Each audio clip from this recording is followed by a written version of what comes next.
Welcome to the unveiling of untold history documentaries, mastering classes in business management, and sparking insights through money dialogues. Earning a lot of money is not the key to prosperity. How you handle it is. So beloved, this is your brother and your friend Eric Mungai, bringing to you your favorite show, The Epic Show. This is where faith meets purpose and stories of resilience, impact, and transformation come into play. Now, the Bible tells us that a wise man leaves inheritance to his children's children. I know you're watching this because you want to be wise, so that you can leave inheritance to your children's children. So when you talk about transgenerational wealth, there is no better person to talk to this about other than Joseph, a financial consultant, someone I've come to love and know for a long time. He is a sucker for financial issues. He is the best of the best in the market. He trains people on financial integrity and literacy, because you have to understand, kama vile tumesema ya kwanza, it is not how much you're making. How are you handling what you're making? So we talk about transgenerational wealth with the best of the best, and I'll allow him to introduce himself further. Karibu sana, Joseph. Thank you so much for having me again. Yeah. And thank you for gracing us with your presence. Thank you for already introduced me. So apart from financial consultancy, who is Joseph? A husband, a father, a friend to many, and someone who is very passionate about finance. Not just finance in the aspect of making money, but making the knowledge available and in a relatable way to everyone, whether you're down there, middle class, or even someone. Whichever level you are. Yes, whichever definitely. level you are. Yeah. So could it be that ulikuwa motivated kuingia kwa hii line sababu ulishaisota? Okay, I think mtu tu mwenye hajaisota ndi kama ulizaliwa kwa hizo familia za kina Uhuru. And I think one of the best lessons in finance ni kusota. And I've been there, I've hit rock bottom. Maybe that's a story I'll share as we move on. And you know how they say that you should first identify your purpose, then follow your purpose, and then money will follow you. Hey, say that slowly. Because you see, majority of us in this generation, we are following money. So ukiuliza mtoi, what exactly do you want to be? Anaangalia the best paying job. Exactly. Yeah. And you see, that is also like, I wondered a lot, like looking for money. Jumping from one business to another, failing in one area, trying the other one, looking for money. And I just thought whoever was saying that identify your purpose first, then money will follow. I thought they were just motivational speakers, saying something to get views or sell books. But I can attest it's when I identified my purpose that I was able to settle, and somehow God finds a way of feeding you and driving you in that area. How was your journey? How much did you meander before you got into your major? Many years. I would say, first of all, at least when I left high school, I knew what I wanted to study. So I studied CPS, that is accounting, and I also studied business at the university, so economics and mathematics.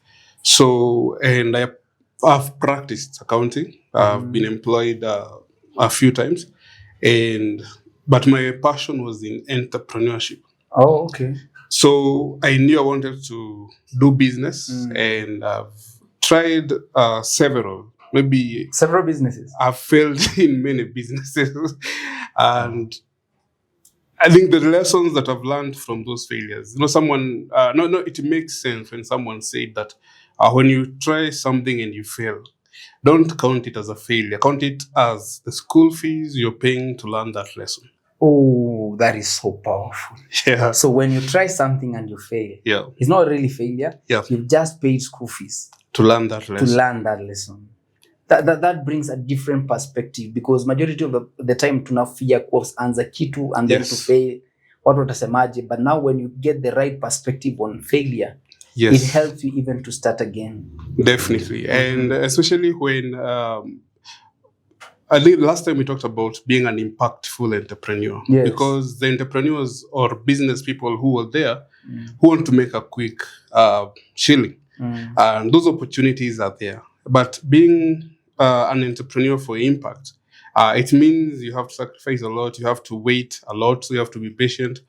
And at times you feel like you're losing or you're not making it, and most people give up in that process, and they jump to the next new thing, and they continue having a series of failures, and it's too late when they realize that that was part of the journey, and they end up not being impactful in that area because they gave up early when they were supposed to just persist. All right, so let me ask this, because we have to put things into perspective. Kuna mtu anaweza kuwa ana try the wrong thing. Na ana fail. Doing the wrong thing. Na kuna mwingine ako kwa niche yake.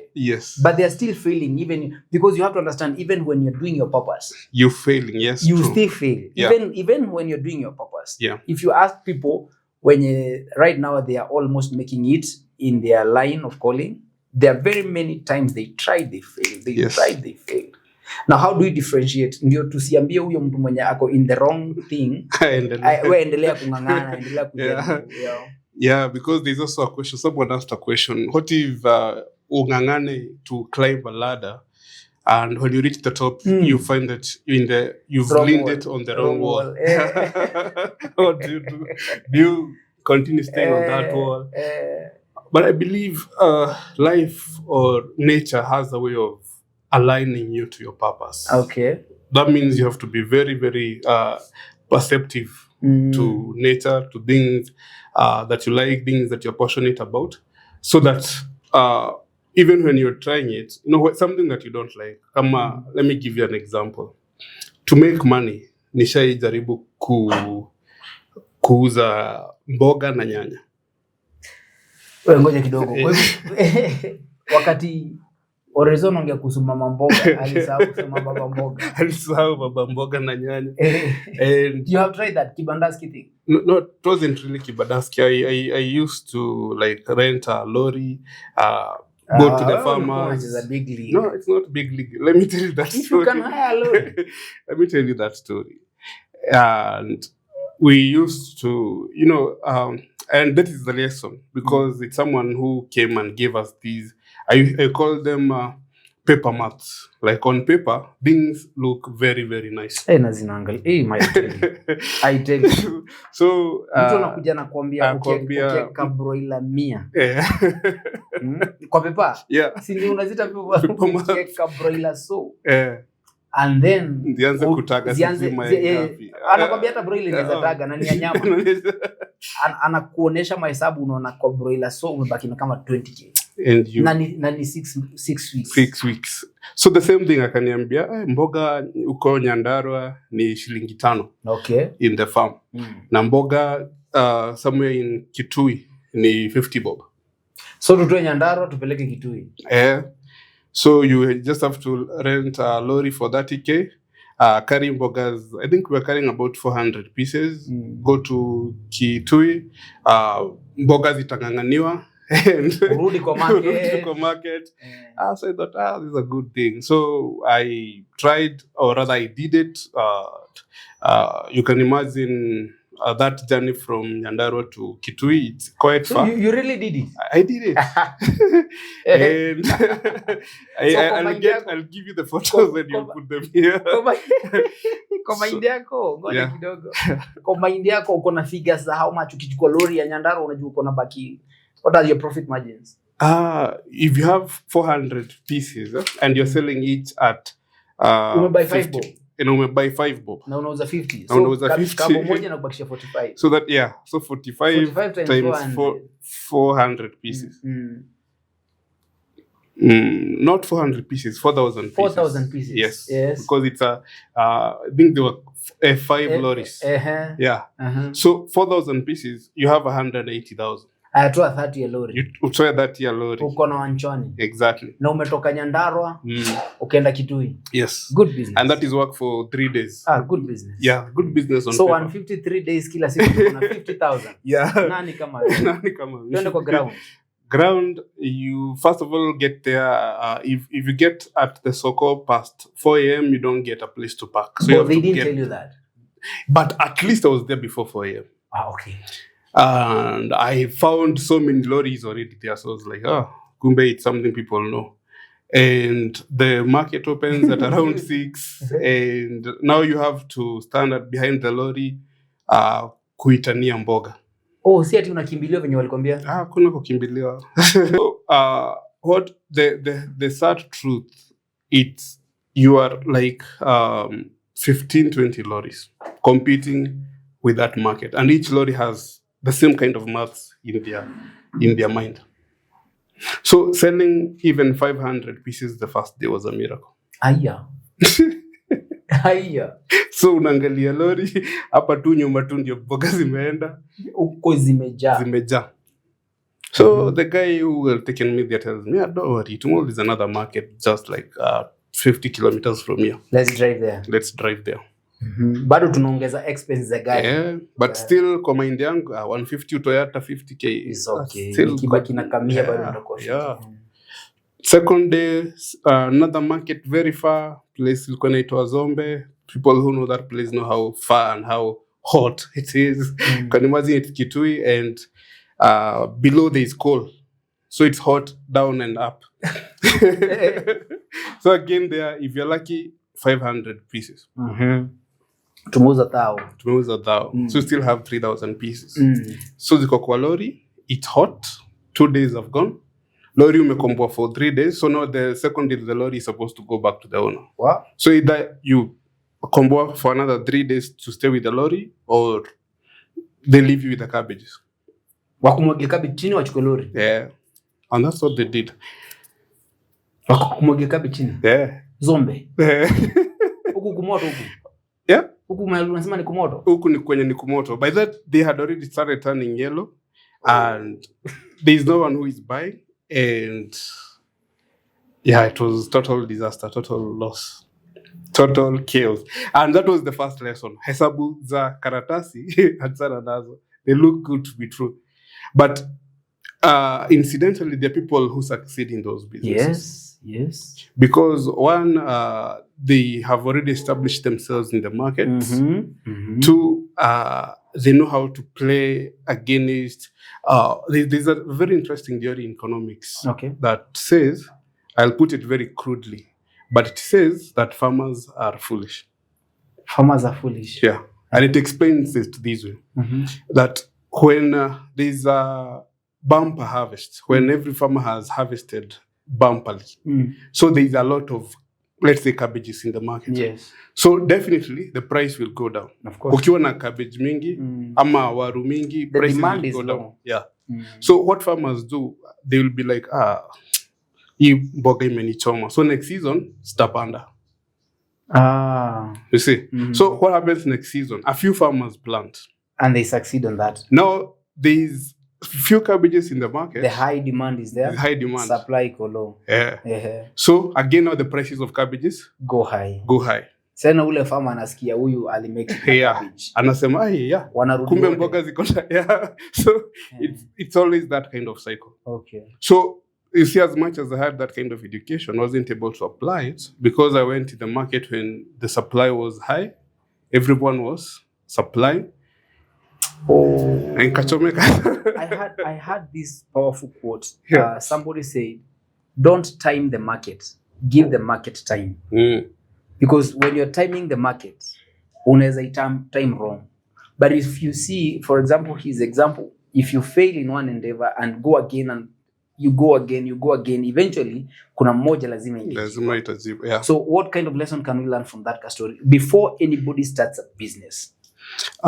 One thing, already you've said it, hesabu za maths, hesabu za book, I mean hesabu za paper, I wouldn't say chorea kabisa, but have that level of looking at the other side. Ukifanya hesabu ya kuongeza, angalia pia ya kutoa, Yes. so that you can be able to buffer yourself.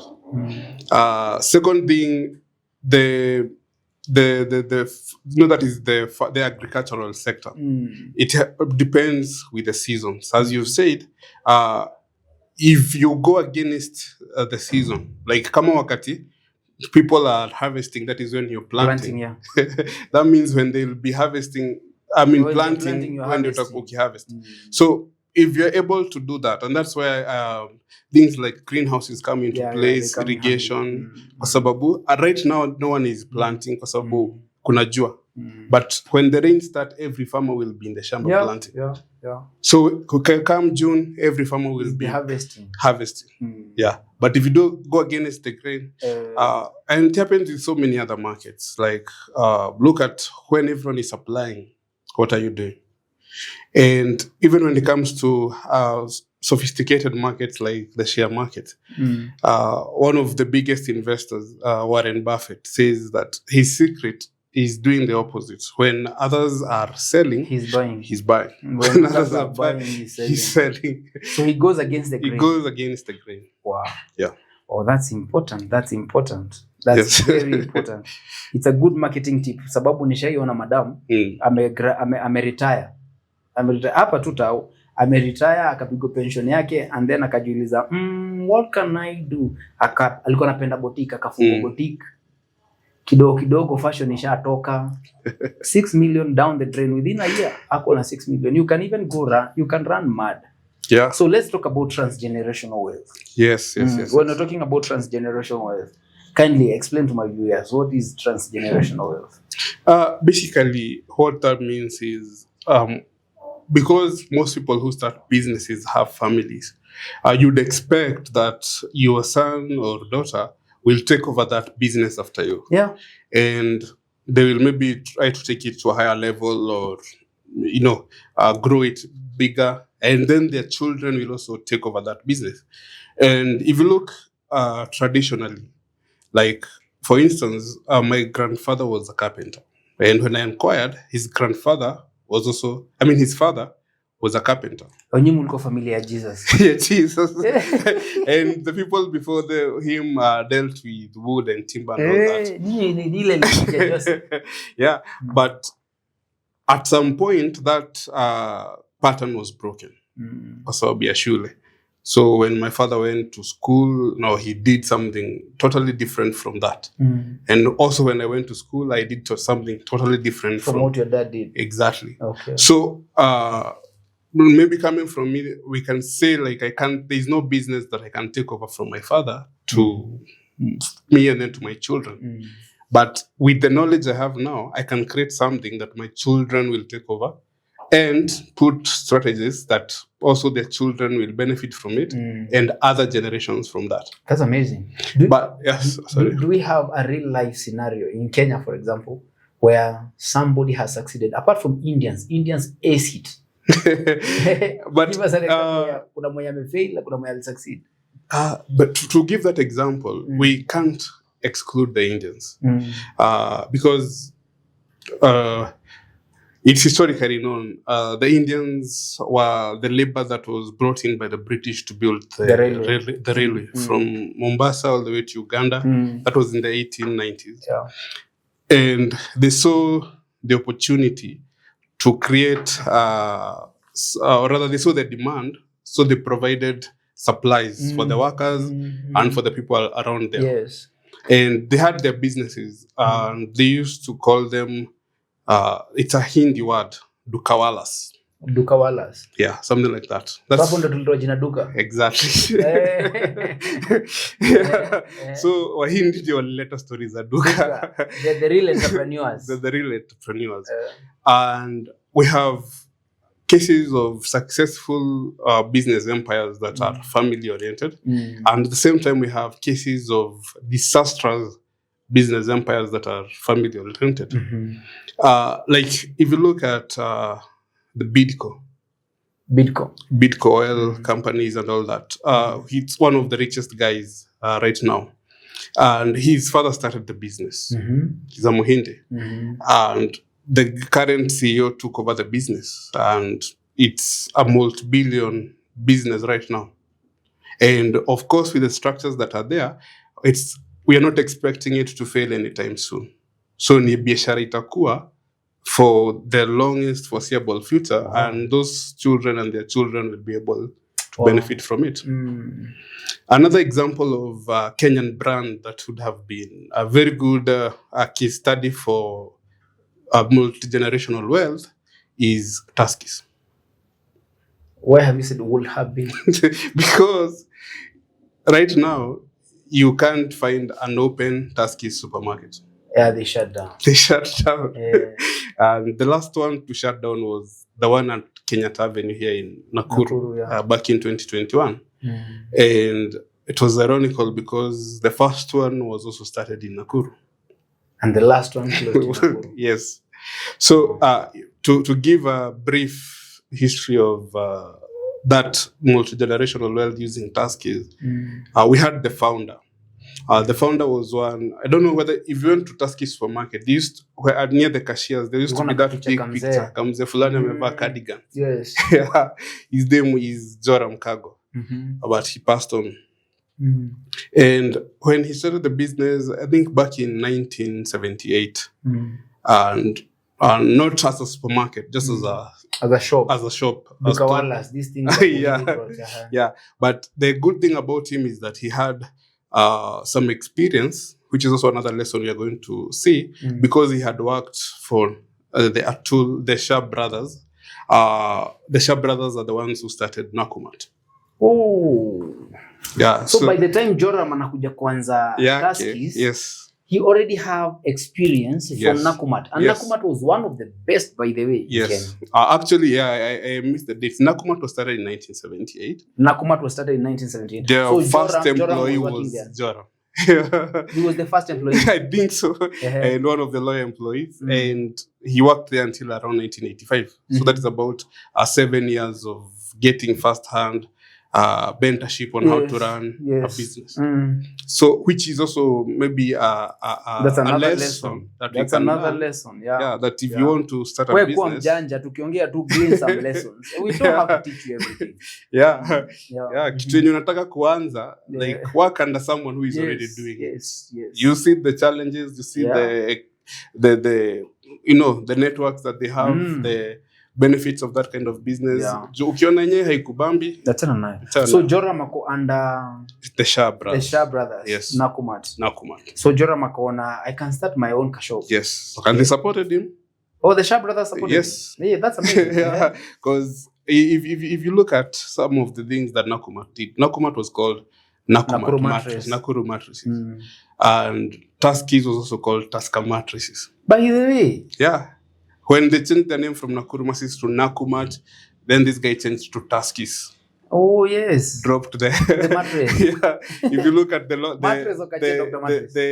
emblem for Nakumatt was an elephant. Yes. And this guy had the big five. The big five, yes. Yeah, so it's something that he really learned a lot. He was really mentored. Yes. Okay, by the Sharp brothers. By the Sharp brothers. Continue, please. And he continued and did well. I think by the time he was passing on in 2002, they had over 60 branches. 60? Yes.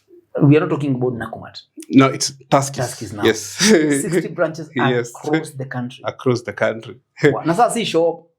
Ni supermarkets. You know Tuskys, how serious they are. Yes, they were serious with business. Serious, big businesses. And so when he passed on, that meant that now the founder has passed the torch to the children. Yes. So it was now the turn of the children to carry over the business. Do their best and And in business, when we're talking about that kind of multi-generational wealth, we find that when we have the founder, he's running the business as the sole decision maker. Okay. Like, yes, he can discuss with the others, but his word is final. The buck stops with him. Exactly. Okay. And when now it comes to siblings, now we call that sibling partnership. Okay. So the decision is not made by a particular person. Yes. So it's... it has to be made by the siblings. Yes. Yes. And so we would expect that and that makes it tough. Yes. Sababu kabla vichwa tano agree. Hapa zilikuwa 7. He had 7 kids. Yeah. And they all had to agree. And they all had to agree. So they all had shares. They all had interest in the business, and they all wanted to manage the business. So why I say that this could have been the best case study is if they had agreed, if they had found a way of solving the differences, of managing the enterprise, we could still have Tuskies. Yeah. But it's well documented in the newspapers, in the news, everywhere, that it's the siblings' rivalry that broke down Tuskies. Wow. The way so many other family businesses don't go past that second generation is because the brothers, the sisters, hawakubaliani. As much as they have the core business, kila mtu anataka iende direction yake. And one of the most, there were about two sons were very vocal. One was called Yusuf Mugweru, and the other one was called Stephen. Stephen was the CEO. Yusuf was, I think, the sales manager. And I think at some point he saw that the supermarket was struggling, so he was trying to find money for marketing because that was his docket. But when he went to the CEO, who is his older brother, he said there's no money for marketing. Yeah, or for anything. So he looked through the books and he found that 1.6 billion was missing. Hey. Wow. So you can imagine how much a billion is. A billion is a lot of money. It's a lot of money. 1.5 are missing. 1.6 billion was missing. So meaning it has been misappropriated by probably the CEO and the other family members, because they used to take money and fund their own businesses. Oh. And you know how businesses work. You have to reinvest in the business so that the business can thrive. Yes. So that had to be a court case. Now it's a family court case. Now it's a family court case. Yeah. Where is the 1.5? Where is the 1.5 billion? It's missing. And this is again money. Yeah. The bad reputation go public. No, the bad reputation. We even can come to the bad reputation because the thing that really also came out was that these two had an actual fist fight. It's all documented. Si kitu nimesikia yes. Wakashikana guoko. Kaenda. The CEO, the sales manager, the third born and the fourth born, I think, only shikana. So you can imagine what picture they are painting to the other siblings. You can imagine how the board meeting would look like. Like, tumekuja meeting ya board ku discuss biashara, but niko na bandage. Mwingine ako na macho imefura. So do they start talking about business ama kwa nini ulinishika mashati? Yeah. And so at some point they decided to sell the business, which not sell the whole business, but part of the business to a strategic partner. That was a good idea, I think. Yeah, it was a good idea. But then again, sibling rivalry. They didn't agree. Yeah, they didn't agree. That was a good idea. Some were for it. Others were likata. So, as an investor, what do? You can't get in somewhere where there's no murky waters. Harmony. Yeah. And the chorus went on that way, and at one point they decided also again, which is also a good idea as a family business, to appoint a non-family member as the CEO.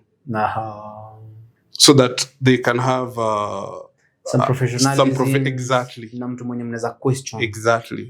Someone who now they give the decision making back to him, and he answers to the board who are the family members that he's delivering or not.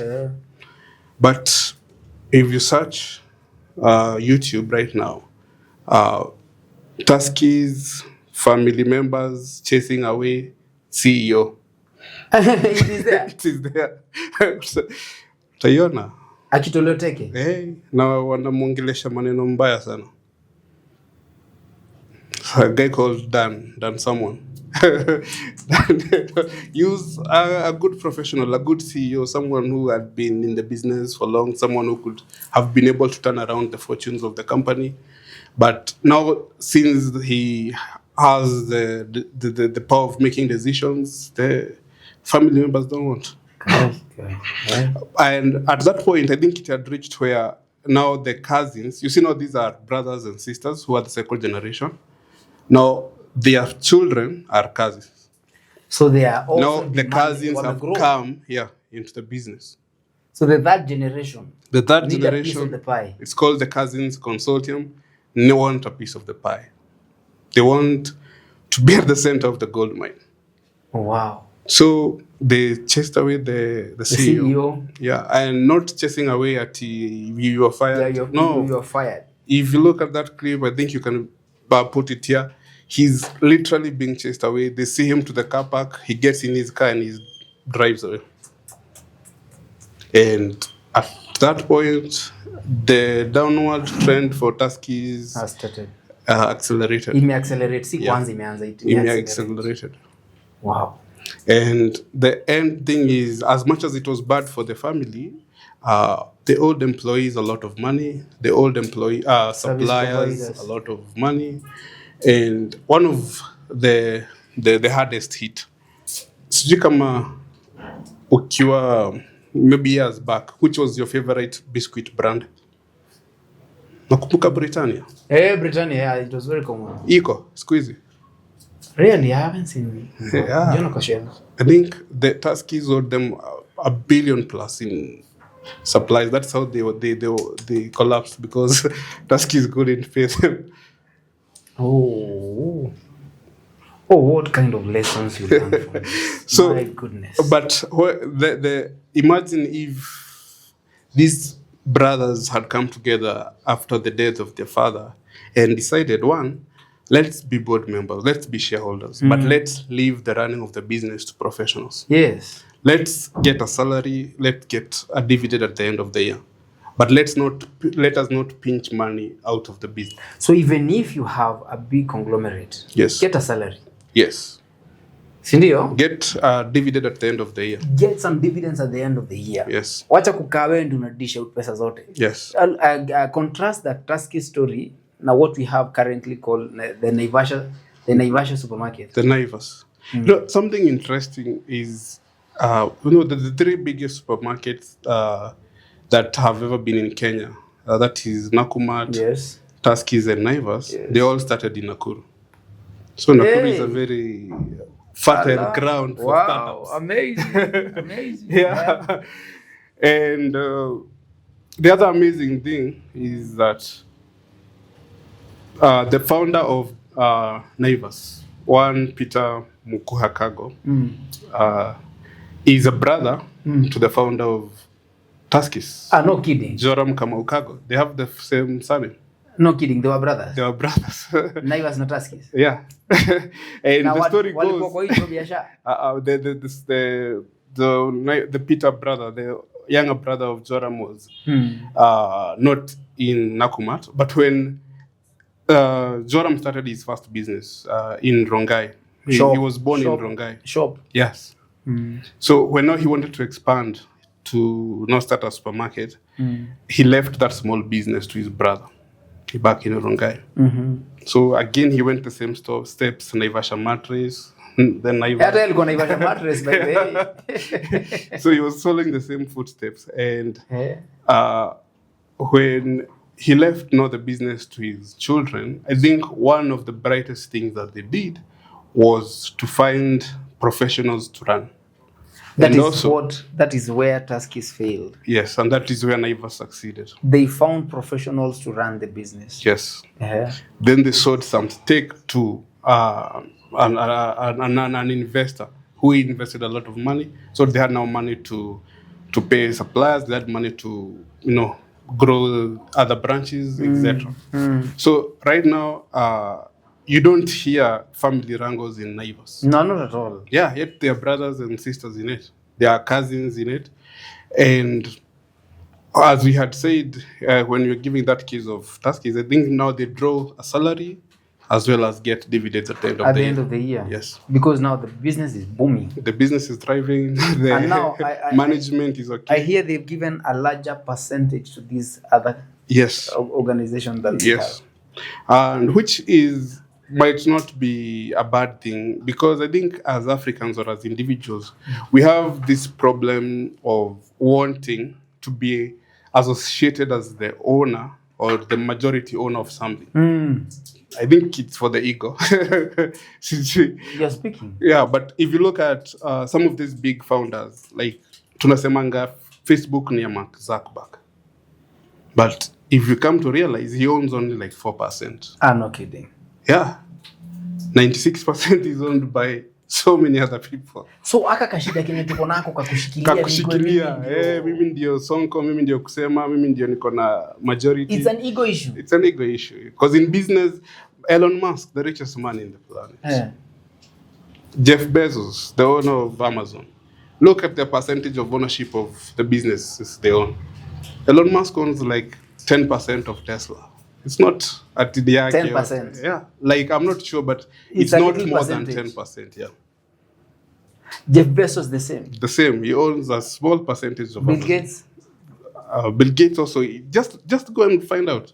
Just that now their percentage, as it's big as individual owners, because now these other percentages are owned by corporate, and other people own 0.0 something and shared percent. by very many people. Very many people. So 10% ya Facebook ni kubwa sana. 4% ya Facebook 4% ni ya Facebook kubwa ni kubwa sana. sana. Oh, that's another thing I've learned. Yeah. Tuache kuaddress ego tunayo biashara. Yeah, because if you have a very good startup, for instance, you are solving a problem and you want funding. You want the funding, but you also want to be the decision maker. And you also find, I don't know whether you have also seen this thing, that the founders, in most cases, are not the CEOs of those businesses. No, yeah. Yeah, because as a founder, you might be good at thinking, you might be good in the technology, you might be good in the marketing. Pioneering an idea. But a CEO is the administrator. Businesses require proper administration. Yes. And in some cases, for businesses to thrive, like Apple, they had to kick out the founder because he was interfering with the management. All right. Yeah. So sometimes, if there was a way that these children of Mr. Joram could have been kicked out. But by who? That's why I said if there was a way, if there was a board, if there was a good governance structure. Yeah. So you're saying you're the CEO simply because you're the son of the founder. That's the only qualification. That's the only qualification. Let's kick you out. You'll have your shares. Hatutaki kuona anything around here. Pick your salary at the end of the month, but don't interfere with the administration and running of the activities. So it's also advisable, like when you are the founder, you are the vision bearer of the business. Find administrators. Don't have that ego that you want to be called the CEO, you want to be called the managing director, you want to be, all those titles. Yet, these people who come with professionalism have the capacity to build that business from where you started to greater lengths. Wow. You see, they say a chain is only as strong as its weak end. A chain is only as strong as its weak end. If you are doing something as a family, or if you are doing something as a team, winning as a team is way more important than having your name fronted in the pages of newspapers and magazines. Because at the end of the day, a football team loses as a team. You don't lose as a striker, you don't lose as a defender, you don't lose as a midfielder. It's teamwork. It's teamwork. So it's very important for you to glean those lessons, apply whichever can be applicable, and make sure you are building transgenerational wealth. Yes. Yeah, so just say, apart from those key lessons they need to learn from those stories, what other lessons, practical lessons, because that's very practical. Yes. What other practical lessons can you give us on building transgenerational wealth? Okay, I think one, most of the current structure of business, let's say businesses that we have, they are not structured for continuity. No, because when you say you are self-employed, it means you've started a business, right? Yeah. But if you look at it from another angle, you've created a job for yourself. You could have been employed somewhere, but now instead of working under someone, you have employed yourself. yes, you've created a job for yourself. And in most cases, the resource that works in that job is you. So without you, that job cannot go on. Think of the many businesses that we start, the boutiques, the kinyozis, the whatever. We create it around the individual. Imagine your favorite barber is sick. It's here to funga shop. Anafunga. So hakuna income. Hakuna income. And what about when he passes on? Si ndivyo. Kinyozi imeisha. Tunamzika na mashini. Yeah, so as much as his children would have wanted to continue the business, the structure is not such that there's no structure to sustain continuity. Yeah. Yeah. Number two, to create now that structure, how do we create now a structure for continuity? How do we create a structure for continuity? Exactly. And it comes with what we call leveraging. Like, as much as you've created your job for yourself, there's this saying that time is money and time equals money. But in most cases, the people who say that are the people who sell their time directly for money. Wow. Like now for that instance, that kinyozi that you're talking about. But what if you leverage your time with probably a team? Okay. A team, for instance, if you're one kinyozi, you spend 30 minutes shaving one person. So in an hour, it's given that the maximum people you can shave are 2. Right? But what if you have 2 employees? So in an hour, you can be able to accomplish much. Exactly. And then divide the profits. Exactly. Something like that. So by the structures that we put is leveraging such that now, as much as you've created that job, create a team also. This team could be the family members, could be employees, and then create the systems. Because now systems are supposed to make the business work, whether you're there or not. Oh. Yeah, because the system is... So a system can operate whether you are there or not. The business works whether you're there or not. Yes. Yeah, because right now, the kind of businesses that we have, kama hujafungua asubuhi, nothing is coming. Hakuna biashara itaendelea.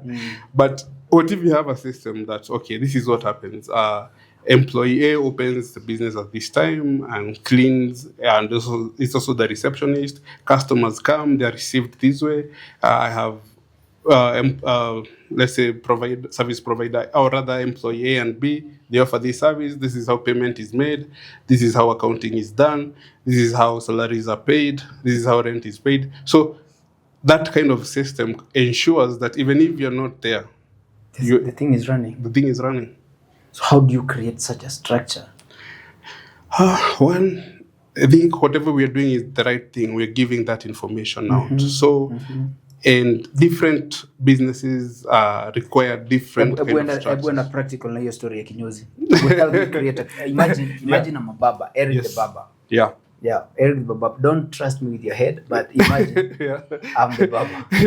Okay. Now help me, niko na kinyozi, I'm the guy who is doing this thing, okay? Yeah. Unakam na kucharge 300, but nakaa nawe 1 hour.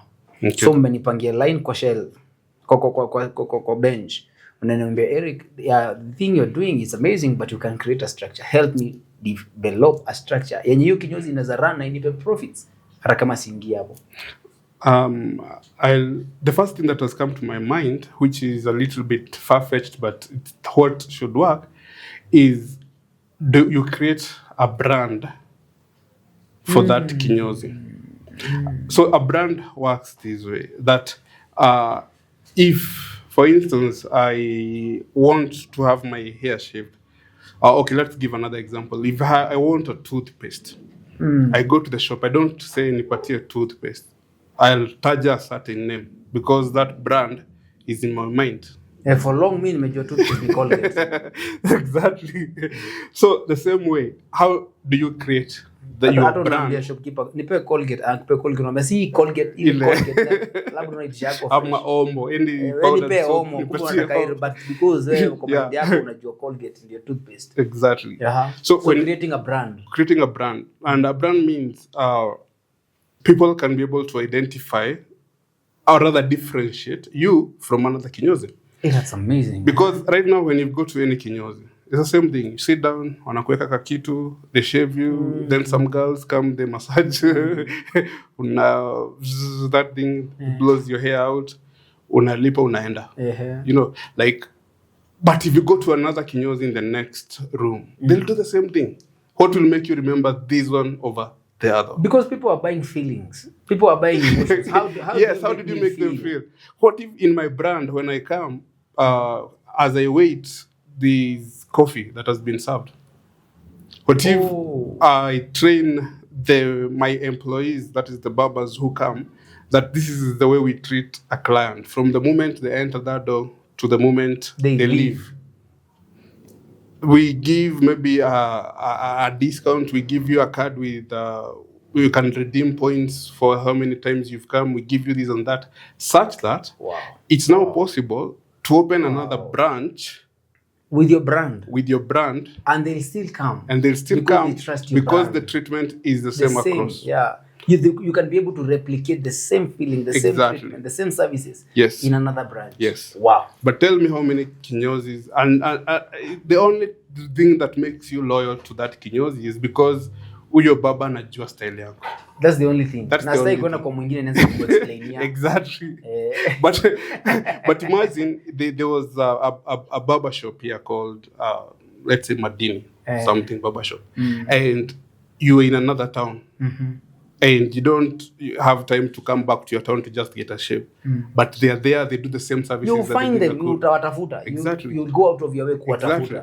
So basically, when you create a brand, the way you make people feel, the way you treat people, the way you are different from the next competing business.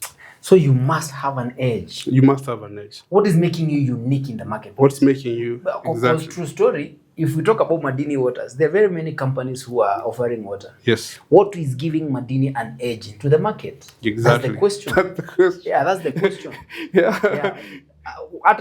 That's when you remember when you go to buy water, you don't just say nipatie mineral water. Nipatie Madini. Nipe maji ya Madini. Because there's something that they have done that is giving an edge to their product. Yes. And this can happen hata kwa ile biashara walikuwa wanasema ya cabbage. Hata ya cabbage. Ile ya lori. Yes, like you know, okay, now you can because you see now when I entered that biashara, I did like everyone else, yeah. And hata sijakwambia ni after nimepoteza pesa hapo, nimekaka hivi, the same guy calls me na akaniambia, hey, unasikia biashara ya nyanya iko na pesa. Mkaenda kwa nyanya. Tukaenda kwa nyanya. Na Kenya tuko na hiyo shida. Do you remember? Do you remember there's a time kulikuja quail? Hey Buddha, ungefikiria Kenya ni Israel. Everybody had quails. Yeah. Kenya ukisikia ni mushroom. Maana sisi wote tuko kwa hiyo. Yeah.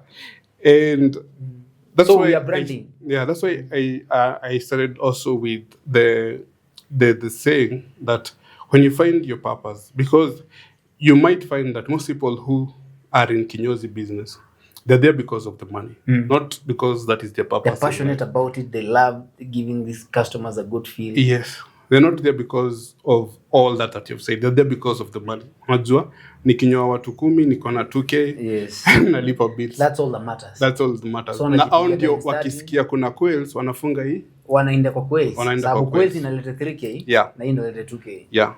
And if we can give an example here, let's assume that these 4 are orange fruits. These are the oranges. And this one is an orange seed. So I want to ask the people on the other side, utachagua gani? Machungwa ama kale kambegu kamoja? Hawa na njaa zao hawa. Utachagua gani? Wanaenda kwa machungwa. Hawa na njaa zao.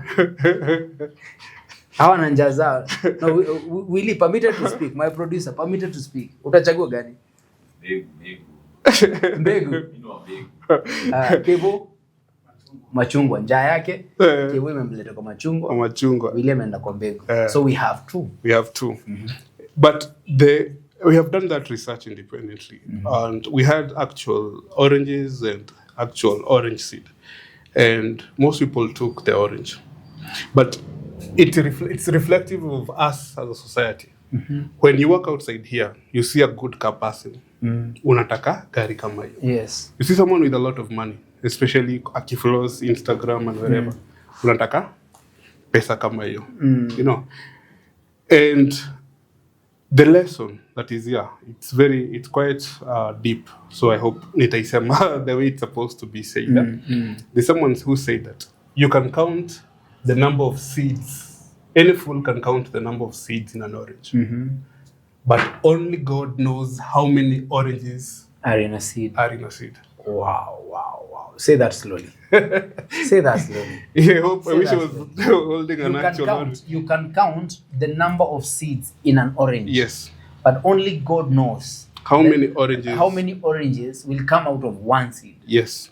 But you see now, us, we are so much consumed with having the fruit. We are so much concerned with having the money, with having the good car, with having the results. None of us, or very few, are concerned with being the seed that brings the fruits.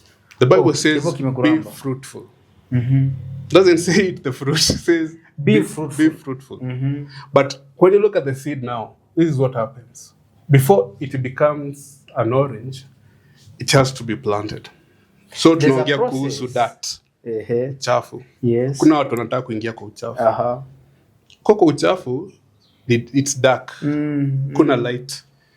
You in the darkness. No, if you're doing something like starting a business, hakuna watu wanakuwa proud. Nobody is doing that. You're waking up at 4 a.m. Nobody is doing that. Nobody is seeing you. No one is seeing you. Nobody is cheering you when you're making that small step of why do so many people who get a windfall ni ile pesa mingi at once, kama gambling or something.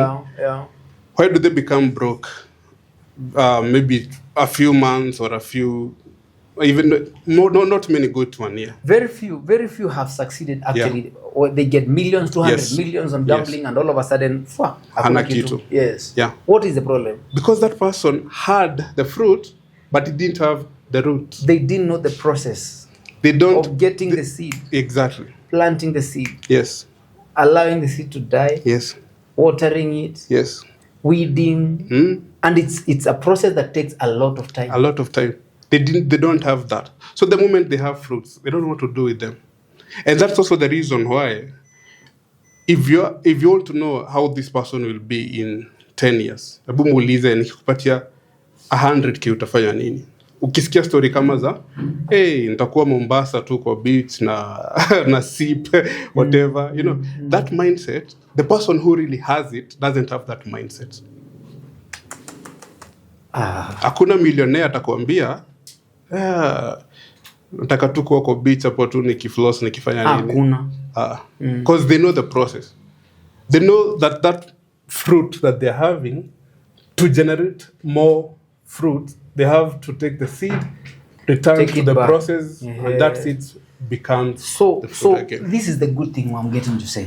So if you get to understand how to deal with the seed, yes, all right, if you get to understand how to deal with the seed and you're patient with the process, you can be able to bring the fruits. You can be able to and then from the fruits you can get more seeds where you can keep replicating the cycle. Yes, and that's why when we say only God knows how many oranges are in that seed, it's because it assumes that the human mind cannot be able to comprehend.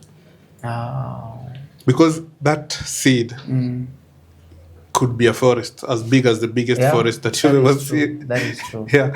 So that's what we were talking about branding. That most people, when they are doing whatever they're doing it because they want the end result, they want to have. No one wants to pay the price of being that person.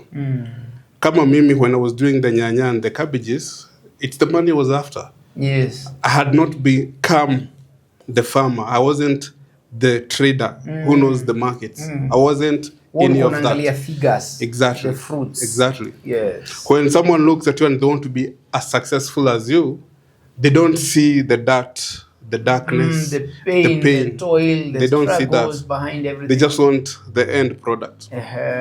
So, and so many people, when they don't find the end product within the time that they had given themselves, they give up. That's how businesses fail. That's so profound. That is so profound. That is so profound. That is extremely profound. So, hey, that is so profound. So, we learn the process, we be able to get the fruits, we reverse, we recycle, we do the thing again and again until tume-ace venye tunaweza anza sasa kuteach msee. Exactly. So, you talked about branding. One more thing and then we conclude.